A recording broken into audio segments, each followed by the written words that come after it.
And now, Mystery Theater.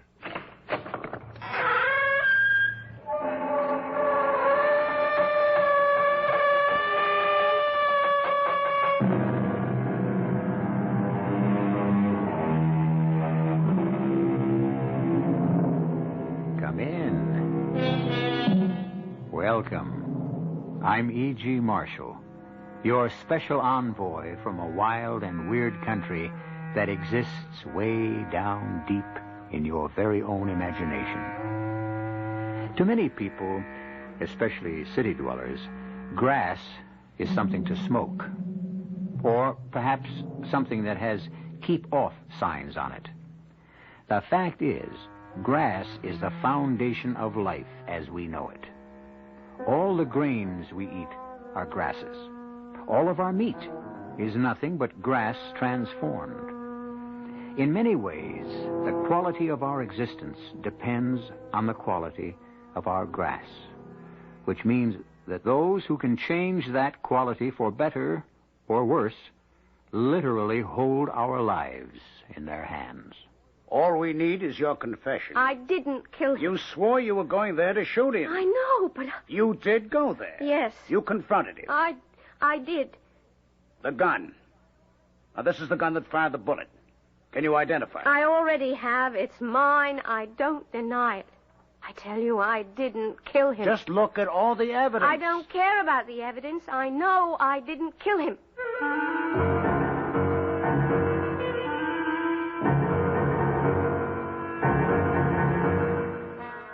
Our mystery drama, Snake in the Grass, was written especially for the Mystery Theater by Sam Dann and stars Sandy Dennis.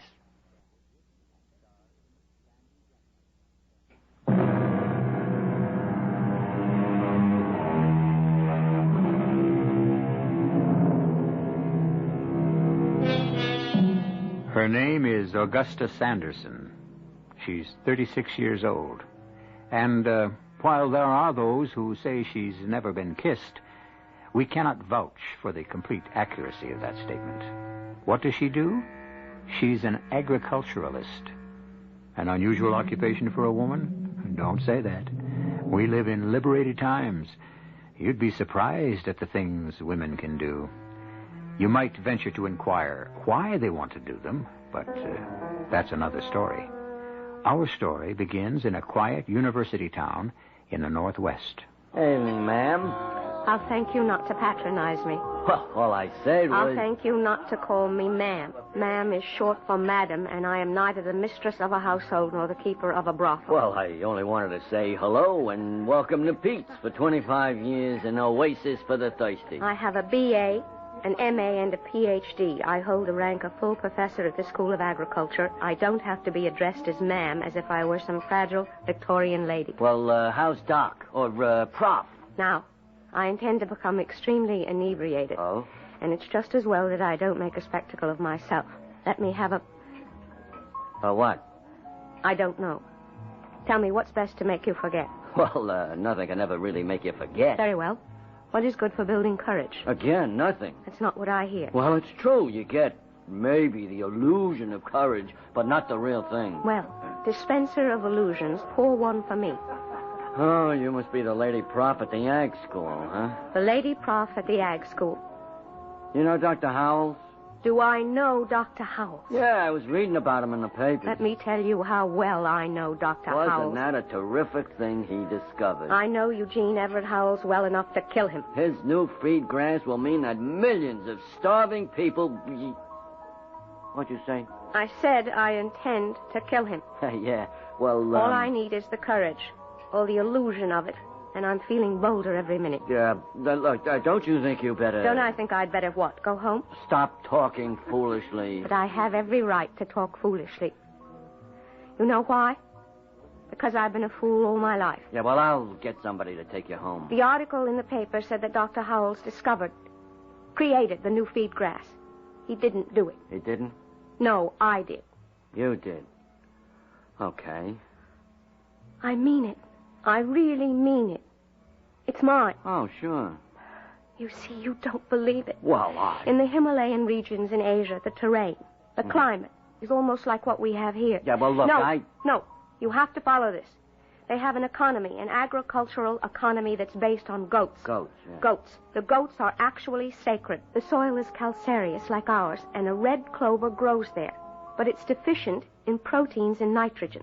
You know what you need? A nice cup of Now, coffee. I have been developing a species highly nutritious of purple clover. It would practically double the output of milk. Is that a fact? Think of how many lives this will save. That's really great, you know? It could have been the supreme achievement of my career. It could have meant a Nobel Prize, perhaps. Now there's talk of Dr. Howells winning it. It isn't fair. It's mine. Don't you understand? It's my grass. I created it. It's mine. Tell me, for doing that to me, for taking it from me, isn't that enough to justify my killing him? I tell you what you ought to do, Prof. You ought to go home and sleep on it. You don't believe me. You believe because I'm a woman I'm incapable of scientific achievement. Oh, that's not so. There's a whole lot of lady scientists. Thank you, Pete. Is that your name, Pete? Thank you What for? for listening to me. Oh, it was my pleasure. And I see now, how clearly I see it now. If my life is to have any meaning at all, I must kill him. Yeah, well, it's really getting late. You'll see. You'll feel better in the morning. I feel better already. I'm strangely at peace with myself. I'm quite contented. You've made me see it. His death will rid me of all my demons. Now, you really don't want to kill anyone. You're a lady. Good night, Pete. You're a gentleman. Yeah, well, look, James, well, she's got to be crazy. But what if she ain't crazy? Maybe I'd better... I don't know. If I tell a story like this, won't they think I'm nuts? Lieutenant Novak. Hello. This is Lieutenant Novak. Hello. Who's on the other end of this? Oh, no, not him. Of all the cops who could have answered that phone, definitely not Novak.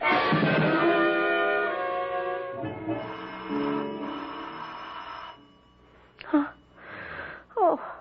Whoa. Someone's at the door. Just a minute! Oh, who could be ringing the bell at this hour? Oh, it's noon. How could I have slept till noon? Just a minute! I'll get on my... Just a minute! How could I have slept so late? Who is it? Police. Police? Why would... Dr. Augustus Sanders?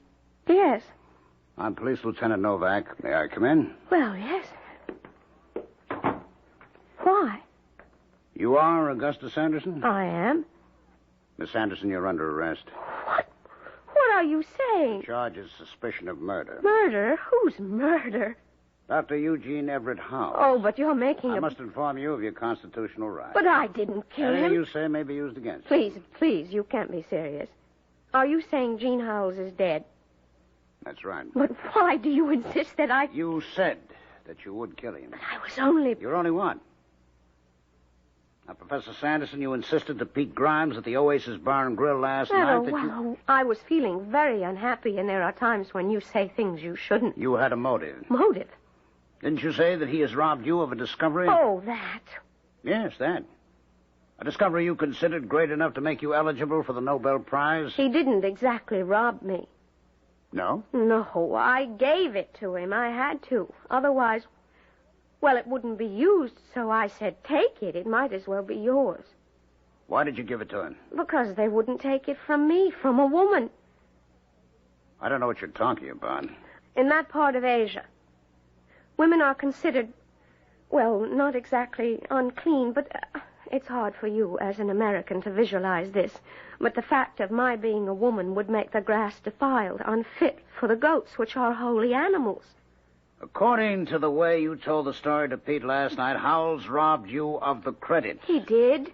But I had no choice. If I was to save millions of lives, I would have to sacrifice my own vanity and say to Jean, let it be known as yours. But afterward, when I saw how Howells was preening himself... You killed him. No. You left Pete's Oasis at 9 p.m. The coroner places the time of death at midnight.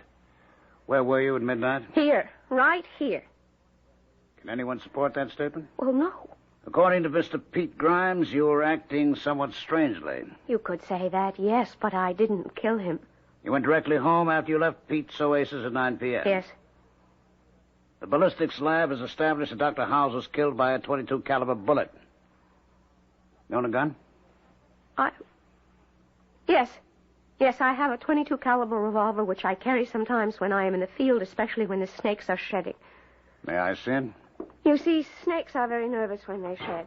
The pistol, please. And they strike at shadows. Thank you. Yeah. This gun's been fired recently. Oh, no, not in months. Well, you can smell it. You can see the fouling. Here. 5 live cartridges and 1 empty shell. But I haven't used... The gun should be empty. The lab will determine whether or not this is the gun, but... But what? I put the gun away. I didn't even have any bullets I was supposed to buy. I see the shoes you were wearing last night. Why? May I? What will my shoes show you? Dr. Howells is having a sidewalk repaired. There's dirt and mud in front of his doorstep. We have a mold of shoe prints. I'm sure these shoes will fit them. But There's dried mud on these shoes, too, Professor. I can explain that. Can you? I was angry, so I went to his house after I left the Oasis. But you said you went directly home. I know I did. I know. I just thought that it might be embarrassing if I admitted... Nothing happened. I just saw him briefly, and I left and came here. Professor, there are people who get themselves into a highly agitated state. Then they commit a crime. A serious crime like murder. And afterwards they forget all about it. I am incapable of killing. I am not a murderer. Well, what you're saying is you never killed anyone before. That's who the majority of murderers are. But I know who I am and what I believe. Well, that's why you made sure you'd be caught and punished, because you were brought up to believe no one should get away with murder. But I didn't. Now, first you were sure to make a public announcement. I wasn't making any. I was overwrought. You were sure to state that you had a powerful That motive. doesn't prove. Third, you used your own gun. Why do you insist? Fourth, you must have been aware of the fact that you were leaving shoe marks in the dirt. Why didn't you avoid doing that? Why couldn't you at least wipe off the mud? Now, you just think about it. Detective, I don't know what to say.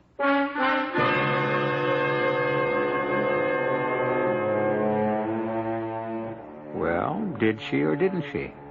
Even she doesn't know for sure. The blocking out of unpleasant memories is by no means a rare occurrence in our culture. Well, let's give her an opportunity to collect her thoughts and see what, if anything, she can come up with in Act 2.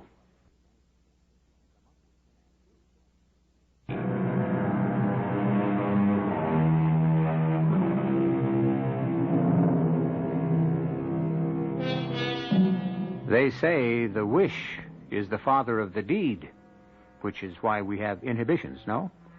After all, if every time you felt like killing someone, you did it, who among us would be out of jail? And so, here we have Augustus Sanderson, Ph.D., a learned professor of agriculture, about to be booked on a charge of homicide. Talk about still waters running deep. Here is a quiet brook that apparently has no bottom. What are you going to do with me, Lieutenant Novak? Take you in, book you. Lieutenant, please, give me a chance to think. Now, that's not my job. But I have to get my thoughts together, and how can I think in jail? I'm sure you'll get out on bond. But I'll be a different person. I'll stand accused of murder. People will look at me in a different way. I'll even look at myself differently. Please, help me. How? Help me think it through, from the beginning. Someone killed Gene Howells. If I didn't kill him, who did? Look, Professor... I need your help. The help of an experienced professional detective. That's not my job. And once you arrest me, you'll be through with me. I already arrested you. I even told you your rights. I know. You said I had the right to counsel. Well, you're my counsel. I'm not a lawyer. A counselor is one who advises. Now, please listen and advise me. Who else could have killed Jean Howells? Who else had a motive? Let me explain that to you. Now, we're wasting time. You never waste time. You only waste effort. Arrest me and you'll get further away from the truth. Well, what is the truth? What did happen? What is the chain of events that led you to my door? The first link. Among the exchange students at the university is the crown prince of a protectorate located high in the Himalayan mountains.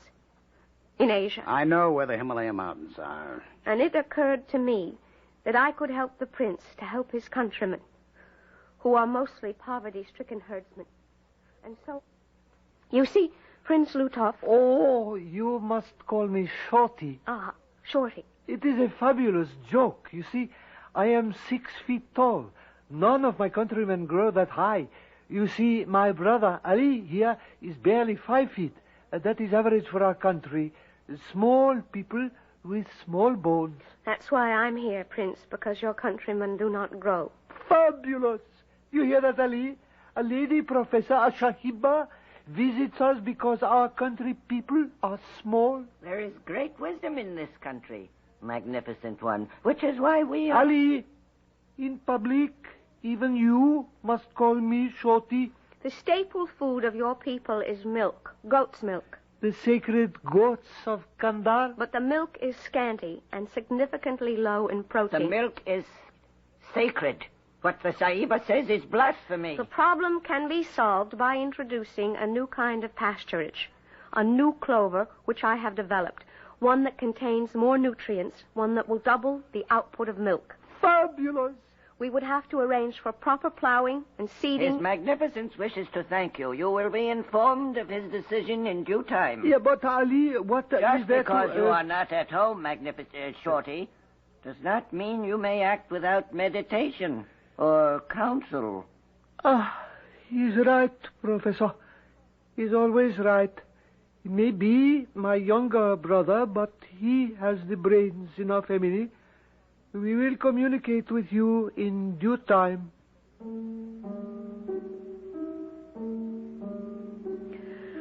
I didn't know what to think. Here, I was offering these people a way to save millions of lives. And how? How could they be so cavalier about it? And would you believe, a week later, I received a note from Allie. Dear Professor Sanderson, after considerable meditation and prayer for guidance, His Magnificence, the Crown Prince Ludov, has determined that your estimable project is not practical at this time. Why is it impractical? Sahiba, it is impractical because you are a woman. What does that have And because you are a woman, you are impure. Really? In what way? In our country, you would not be permitted to come in contact with the goats of Kandar, which are sacred beasts. But I'll have nothing to do with your goats. You will have provided them with food. The people will ask, this new grass, from whence does it come? And the answer, it is the creation of a woman. We shall have civil war. No one has to know. It will come out. How? It will be a major news event, hailed all over the world. Many of our people read. You mean they would rather starve than accept food created by a woman? Madam, this is our religion. It is not to be mocked. Forgive me. Now, we appreciate your concern, Professor, but we must analyze the entire problem. Your new grass may save thousands from hunger, but cause just as many to die in riots. Is this being turned down because I am a woman? Is that the only reason? Yes. His Magnificent Shorty has no choice. Well, then, perhaps there is something I can do. What are you saying, Augusta? Jean, this is your discovery. But, that's not right. I've agonized over this thing. What am I supposed to do? Let people starve because of their prejudices? And what right have I to call them prejudices? Those are devoutly held beliefs. But this grass, this thick purple clover, I didn't know it could be developed. I didn't either. Well, how did the idea occur to you? Perhaps Well, perhaps it was supposed to occur to me. Well, now, what does that mean? Oh, anything you'd like it to mean. Augusta, I'm afraid to take the credit. Afraid? Yeah, I'm afraid of what it might do to me. This will be hailed. You know that, don't you? Yes. It will earn its discoverer recognition, awards. How will I react? How will my personality change? I've always been content to do my work quietly. We're talking about life or death for hundreds of thousands, millions of people. And how will you change, Augusta? You'll see me regarded as a savior. What will it do to you? You'll start to hate me. I could never hate you, Gene. It isn't right. You've been struggling with this discovery for so long. You're going to regret it. I'll think of all the children who'll have a chance to live. I'll regret nothing. I'll regret it. I've thought and thought. There's no other way. So you finally convinced Dr. Howells to become a hero. Is that what you're telling me? Yes. It's very noble of you. Very self-sacrificing. So why did you accuse him of stealing everything in Pete's Oasis? Because Gene was right. He started to believe after a little while that the clover was actually his. It was supposed to be kept secret till we were ready for planting, but he let out a word here and there. And, well, compliments, praise, poured in. He started to preen himself. And that's when you found out you were human, after all. Yes. And you gave up without a fight. I'm not a fighter. I think it's more important for the grass to grow. Now, I have to repeat this vital question, Professor. Why give the credit to Dr. Howells? Because he is an authority on agriculture. Yes, sure, but is he the only one? Well, no. The fact is, you could have given it to any number of people, isn't that true? Yes, yes. All right, why Howells? All right, I'll tell you why. You're in love with him. That's what? That's either true or false.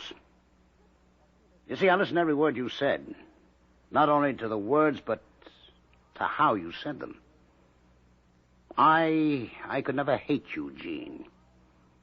There's a tone in your voice when you say his name. That's funny, you call him Gene, he calls you Augusta. It's kind of formal, isn't it? Everyone calls me Augusta. But as far as you're concerned, Dr. Howells wasn't everyone. I admit, I confess, perhaps, why shouldn't I have felt that I was in love with him? We certainly had similar interests. And so you gave him this grass discovery, hoping somehow that he might respond to you. That's not true. It isn't, huh? I gave him the credit because of the starving people. Sure, and also because he might feel he owed you something. Like a proposal of marriage. That's a lie. Only you know that for sure. All right, maybe it wasn't so cut and dried. Few things are, but there was an element of give and take, wasn't there? Yes. But your generosity didn't change the nature of your relationship with Howells, did it? No. It was still friendship, at best, wasn't it? Yes. And that's what really infuriated you, wasn't it? No. You were, as they say in the books, the woman spurned. Please believe me, I didn't kill him. I'm afraid we have to go. Where? To police headquarters. But I'm innocent. Professor Sanderson, I admire you. You're a woman who worked hard against a lot of odds to get where you are. On the way, you must have missed out on many things. Please, I am telling you I am innocent. There was something between you and Howells. No. Well, what did happen? You're giving me a story about some purple grass, some Asiatic prince. Some deal you made to give Howells the credit for something. Now, how do I know any of it is true? What are you saying? This business about the grass, all I've got is your word for it. I tell you it's true. Well, all right. There's only one way to find out. Isn't there?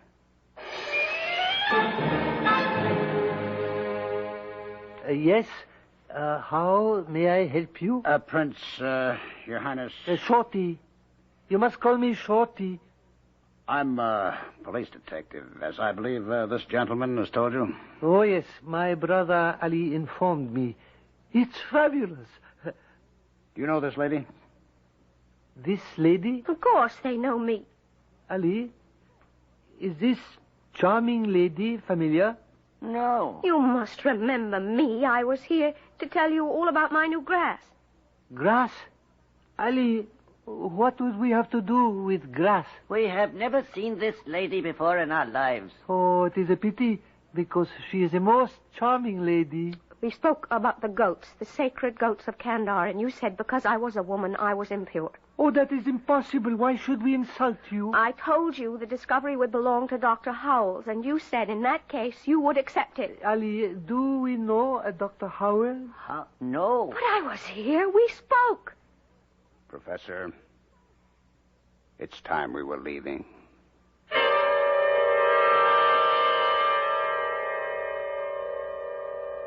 Ever get the feeling that everybody around you is crazy and you're the only sane, sensible person in the room or even in the world? If you ever did, you are in a perfect position to appreciate what is going on inside Professor Augustus Sanderson at this very moment. Well, we still have the third act to come, and we usually manage to sort these things out.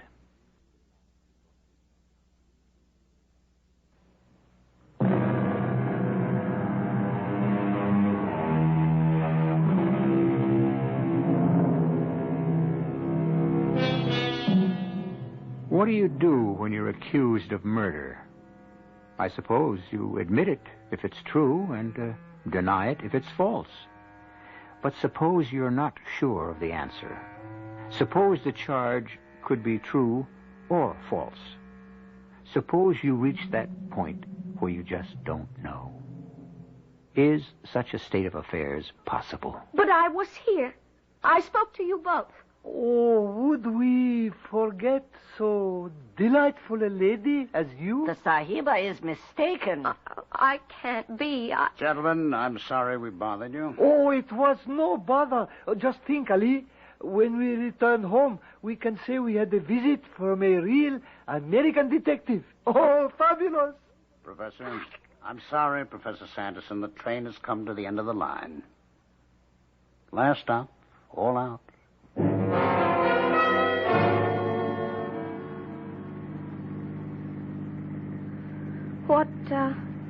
What does one bring to a jail? Well, a toothbrush, a change of clothes. Like I say, you've got a good chance of being out on bond. Thank you. Lieutenant Novak, I can prove that I gave the credit for the discovery to Dr. Howells. Well, suppose you did. Then that would prove that those two are lying. No, it will only prove that you gave the discovery to Dr. Howells for reasons of your own. What reasons would I have? Personal reasons. And that's why you killed him. I still say I didn't do it. Well, if that's your story, stick to it. I didn't. Someone stole my revolver. Professor, you'll have to convince a jury. You don't believe it. What I believe right now doesn't matter at all. Now just pack a small bag.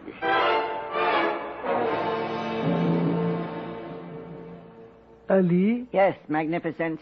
Tell me, little brother, why did we have to engage in that charade with the police detective? I thought it would be instructive. Instructive? Why have we come to this most democratic of all countries? You were the one who insisted. I know. I wanted to live like an ordinary, common member of the people. A desire I could never understand. Well, the common people, whether they be ignorant shepherds or sophisticated Americans, act alike as far as the police are concerned. Is that true? When questioned by police, the common people in America do exactly as our people do. But they have a most picturesque phrase for it. They clam up. Clam up. How beautifully descriptive. In both countries, one simply does not become involved with the police. And so, when I heard there was an officer at the door, I decided to act in our best interests. Who knows where a thing like this could lead? Clam up. It is, after all, my duty to advise you. Fabulous. Are you ready, Professor? As I said, you don't have to pack too much. Lieutenant, Lutoff and his brother Ali were lying. It's all in the hands of the jury now. Don't say that. Well, what do you want me to say? Look, I want you to know something. I like you. Please don't. Don't what? Don't say meaningless words in an attempt to make me feel better. I like you. Because you're a woman who's smart. Who's good looking. If you really liked me, you'd listen to my story. Because I like you, I'm advising you to change it. You want to beat this, don't you? Tell the truth. The truth is always the best defense, no matter how bleak it looks. The jury responds to the truth. They feel it. They respect you for it. But I am telling the truth. No. It was a lover's quarrel. Now, have your lawyer get women on the jury. They eat that up. If you're going to arrest me, get it over with. Okay, I just wish you'd listen. The truth is, someone came here, stole my gun. My gun, you have it. I want a receipt for it. You'll get it. It'll be an exhibit at the trial. 122 caliber revolver. 5 cartridges. 1 empty shell. I don't care about those. They don't belong to me. I wouldn't keep a loaded gun in the house. I don't even have any bullets, I told you. Why can't you believe me? Because if I believed you, I'd have to believe in Santa Claus. And furthermore... Hey, maybe I do. What? Shh. These cartridges, they're not American-made. Look at what it says on the rim of each cartridge. Here. Where the manufacturer has his name. That's not American writing. Those letters, it's a different alphabet. They could be Hindi. Foreign shells. Made in India. Nobody sells them around here. It was the younger brother, Ali. Hold it. I know why it was Ali. Let me tell you, from the very beginning, he was the one who was opposed to the... Now, hold it a minute. This is Lieutenant Novak. I need something in a hurry. You got that Crown Prince going to the college and his brother? All right, get the phone number. Call him. Say it's a routine annual inquiry about guns. Ask if he has one, and what kind. All right, call me right back at this number. 227-8308. Yeah. The bullets have to belong to Ali. Only if he has a .22 of his own. It was Ali, I know it. How can you be so sure? He came here, he stole my gun, but it was empty. It was nighttime, the stores are closed. Where can he buy bullets? He can't, so he goes home, he gets his own. He would only have those bullets if he owns a .22. He has to. He must. It's the only thing that makes sense. All right. Even if we can prove these are his cartridges, you know what he can say? He can say you stole them. Why would I... Because you're trying to construct a case against him. And you are. I just know he killed Gene Howells. Let's examine your whole story. They won't take the grass seed from you because you're a woman. All right, fine. You give it to Dr. Howells. Now, what's the objection? The objection? Now, it's plain sailing, isn't it? Plant the new grass, feed all the hungry people? What's wrong? Allie. It's Allie. When I saw Gene Howells last night, he was terribly depressed and very frightened. Lieutenant Novak. Yeah. Oh, he does. Okay. Prince Ali has a .22 pistol registered in his name. Which means these are his bullets. You said Dr. Howells was depressed? Why? Why? Let me think. I was so angry and upset when I went to see him. I know I went in there hating him, and I left feeling sorry for him. But you haven't told me why. What did he say to me? Let me try to remember exactly what he said to me. I wish I'd never heard of that clover of yours. Really? The last time I read the papers, it was that clover of yours. It's mine only because that's how you'd have it. I told you this had happened. You'd have second thoughts, and I'd have a guilty conscience. I'm sorry. It is all my fault. And it may have been all for nothing. Why? They don't want the grass. They didn't realize it was purple in color. Oh, What's wrong with purple? Allie explained that purple is an unlucky color, and so the time wasn't right. But perhaps in the future... What was supposed to happen in the future? If purple is unlucky, it will always be unlucky. I became angry. I told Allie somehow I would let his people know about this grass and how badly they need it. And what was his answer?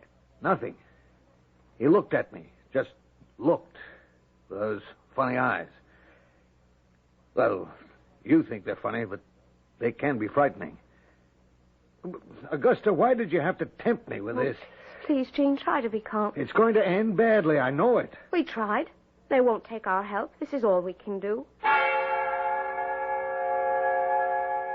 Prince Lutuff was willing to go along, and it was Allie who raised the objection, and when that objection was removed, it was Allie who found a new one, the color. Well, why would Allie want his people to go on starving? Because... Wait.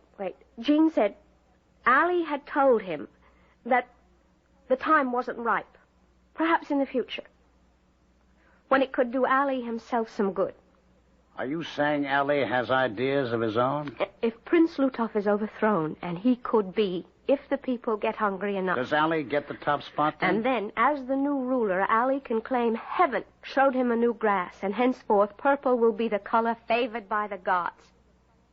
But there's one thing. Where would he get the grass, with Jean dead?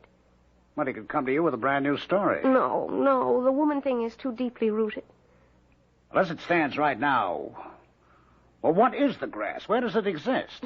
The grass is a box full of seeds, plus volumes of notes detailing hundreds of experiments, how it's formed, how it should be planted. Well, where is all this stuff? I turned it over to Jean. It should all be in his files at home. And I'll bet it's gone. I delivered the seeds and the notes to him myself. The only place he could keep them would be in these files. Are you sure they wouldn't be anywhere else? I'm positive. Besides, look at the notation on this drawer. PC, purple clover. And the drawer is empty. Well, that's that. What does that mean? We have a very good hypothesis, but no evidence. So far, you are still the best suspect. But you know I am innocent. There must be some way we can prove that Allie is... I have an idea. I'll go to see Prince Allie, and I'll confront him with what we know. That will force him to threaten me, perhaps to try to kill me. You can save me at the last minute. It's not going to work. Why? Because this is a country of laws. What you're suggesting is illegal. Why is it illegal? Because it's considered entrapment. But you see it all the time in the movies. And those movies all end up before the judge throws the evidence out of court. But you did give me an idea. What idea? It's a very simple routine idea. Now you go home, wait there. What are you going to do? Just police business. Just go home and wait. But I can't wait. You'll just have to. No, Sahiba, I'm really quite embarrassed. Your younger brother is plotting against you. Ali? Oh, that is impossible. The woman is mad. Ali wants your people to starve so they will revolt. You will be killed, he succeeds you, and then he gives them the purple grass. That's a lie. Fabulous. It's true. He has discouraged you from accepting the clover. Why? He wants to give it to the people himself. She's mad. Oh, what a woman. Look at the fire in her eyes. You may think I'm young for you, Professor, but I value an older woman. Don't you understand the implications of what I am saying to you? Be my first wife. The others don't matter. They're only concubines. You will rule, and with fabulous wisdom. I'm telling you about your brother. Oh, I know he's plotting against me. It is expected of brothers. You knew? Didn't I plot against our older brother? Then you should have done something about me when you had the chance. What are you doing with that pistol? She'll be blamed. She'll be thought mad because of her purple grass. She's already killed her lover, and now you. Because you made her give up her discovery. No, it's not going to work that way at all. Just lower that gun. That's nice. Why'd you come here, Augusta? Because you didn't think I could help you, huh? Well, I thought... I just went back for a search warrant. All we have to do is find the seeds and the notes in his possession. Will we find them, Allie? I don't. They are in his trunk.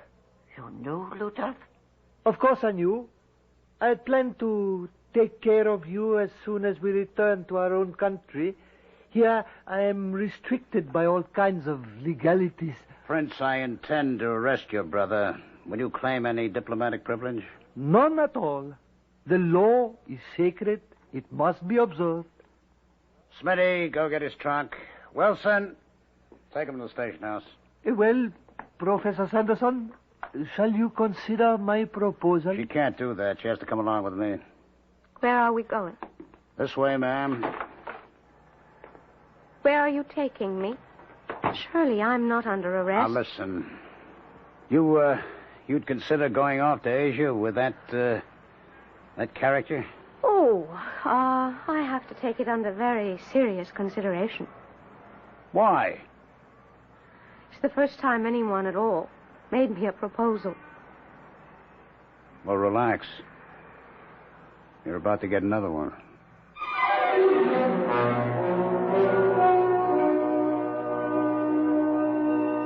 And she did. Maybe he wasn't the man of her dreams, or she of his, but you don't marry dreams. You marry reality. And reality can be much more satisfying.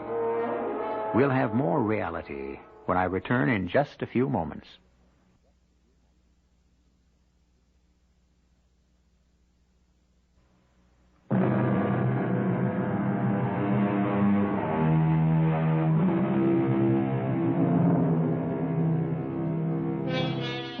How slender a thread holds up the world. If 1,000,000 goats can each give an extra pint of milk a day, that can mean the difference between life and death for thousands of children. The true heroes are the overlooked and unknown heroes who probe daily to solve the really great mystery. How to get an acre to yield another few bushels, or a hen to lay another egg. Little things. And those little things will eventually make or break the world. Our cast included Sandy Dennis, Ralph Bell, Arnold Stang, and Robert Dryden. The entire production was under the direction of Hyman Brown. This is E.G. Marshall inviting you to return to our Mystery Theater for another adventure in the macabre. Until next time, pleasant dreams.